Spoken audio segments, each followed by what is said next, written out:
After publishing a recent post, I had noticed that I had neglected to format my ordered lists and unordered lists that are coming in from a CMS collection via rich text in a rich text field.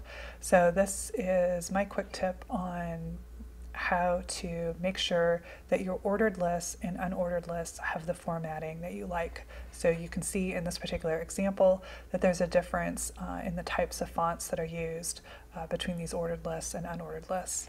So going into Webflow, it seems my method's a little bit convoluted, and so please put in the comments if you have a better way to do this. So just going to add a list, and then going to add text, just generic text into my list,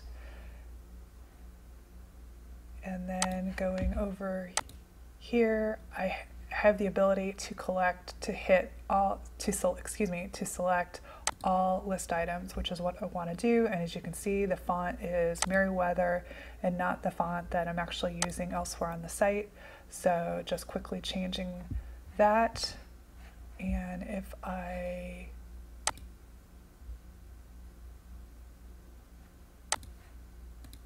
then go back over here and refresh,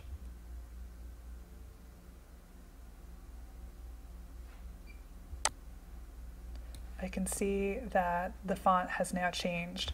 Probably still needs a little bit more formatting, but at least now I'm in the same font family. Thank you for watching. Have a great day.